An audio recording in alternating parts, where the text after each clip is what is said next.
Good morning बच्चों। जैसा कि आप लोग जानते हैं कि भारत की 6 भौगोलिक आकृतियाँ में बांटा गया है। पहला हिमालय पर्वत श्रेणी, दूसरा उत्तरी मैदान, तीसरा प्रायद्वीपीय पठार, चौथा भारतीय मरुस्थल, पांचवा तटीय मैदान और छठा द्वीप समूह। पिछले टॉपिक में आप लोगों ने इसके पहले भाग हिमालय श्रृंखला के बारे में जाना, तो आज हम लोग इसके दूसरे भाग उत्तरी मैदान के बारे में जानेंगे कि यह मैदान किन किन नदियों से बना है और यह कितने उपवर्गों में विभाजित किया गया है। तो सबसे पहले उत्तरी मैदान की स्थिति के बारे में जानते हैं। उत्तरी मैदान, जैसा कि नाम से ही पता चलता है कि यह भारत के उत्तरी भाग में स्थित है।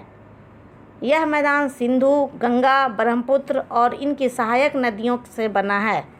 यह मैदान जलोढ़ मृदा से बना है। अब इसका निर्माण कैसे हुआ? उत्तरी मैदान का निर्माण, जब पहाड़ों से नदियां बहती हुई नीचे की ओर आती हैं तो अपने साथ बड़े बड़े चट्टान, कंकड़, पत्थर लेकर चलती हैं। हिमालय के गिरिपाद में एक बहुत बड़ा बेसिन स्थित है। गिरिपाद का अर्थ होता है जहां पहाड़ या पर्वत का अंत हो। इसे फुट हिल भी कहते हैं। उसी बेसिन या द्रोणी में लाखों वर्षों से जलोढ़ों का निक्षेप यानी जमा हुआ है। इससे इस उपजाऊ मैदान का निर्माण हुआ। इसकी लंबाई 3200 किलोमीटर है, लेकिन भारत में इसकी लंबाई 2400 किलोमीटर है।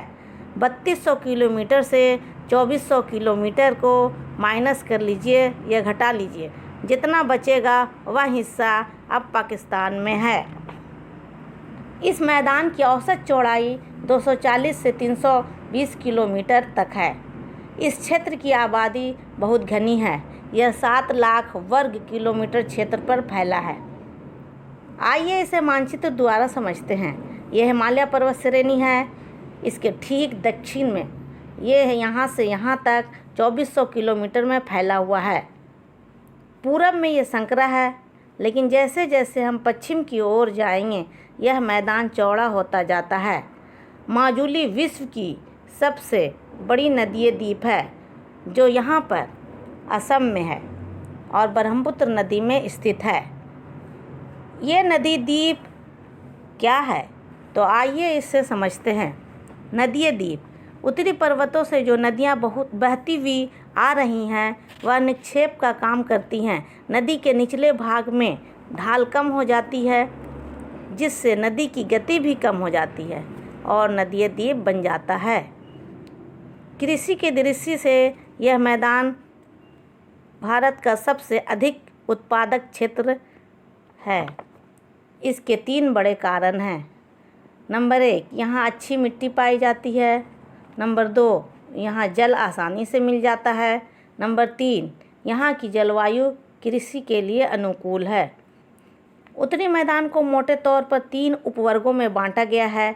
नंबर 1 पंजाब का मैदान, नंबर 2 गंगा का मैदान और नंबर 3 ब्रह्मपुत्र का मैदान। पंजाब का मैदान, यह मैदान पश्चिम में स्थित है। यह सिंधु और इसकी सहायक नदियों द्वारा बनी है। जब देश का बंटवारा हुआ तो इसका बहुत बड़ा भाग पाकिस्तान में चला गया। इस भाग में 2 आब की संख्या बहुत है। 2 आब का अर्थ होता है 2 नदियों के बीच का भाग। नंबर 2 गंगा का मैदान, यह मैदान घग्गर और तीस्ता नदियों के बीच है। यह मैदान हरियाणा, दिल्ली, उत्तर प्रदेश, बिहार और पश्चिमी बंगाल में फैला हुआ है। नंबर 3 ब्रह्मपुत्र का मैदान, ब्रह्मपुत्र का मैदान खासकर असम में फैला है। अब मानचित्र द्वारा समझते हैं। पंजाब का मैदान, इसका ये वाला भाग पाकिस्तान में चला गया। यह गंगा का मैदान है, यहाँ से यहाँ तक, और यह ब्रह्मपुत्र का मैदान यहाँ से यहाँ तक। इस मैदान के भौगोलिक आकृतियों में बहुत विभिन्नता पाई जाती है।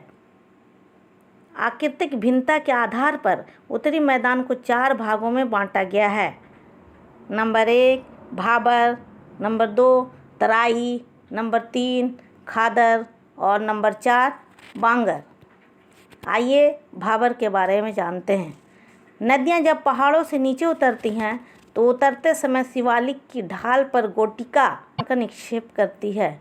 इसे ही हम लोग भाबर कहते हैं।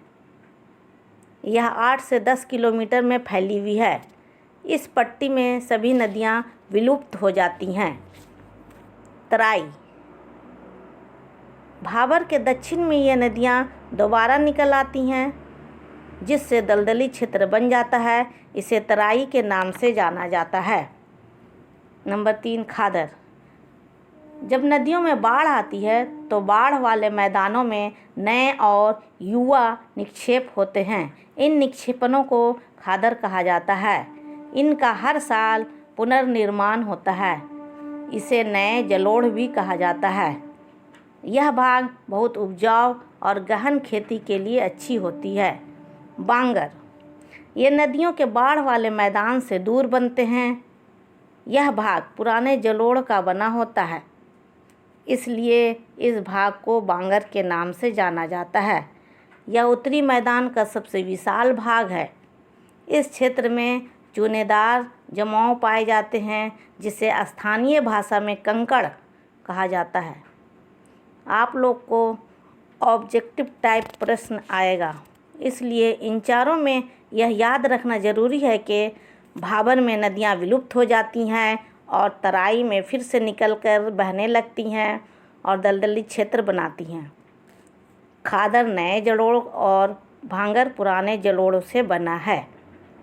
इस तरह आज हम लोगों ने भारत के विशाल उत्तरी मैदान के बारे में जाना और इसके विभाजन को भी समझा। मेरे ख्याल में आप लोगों को अच्छे से समझ में आ गया होगा। फिर अगले टॉपिक को पढ़ेंगे। Thank you.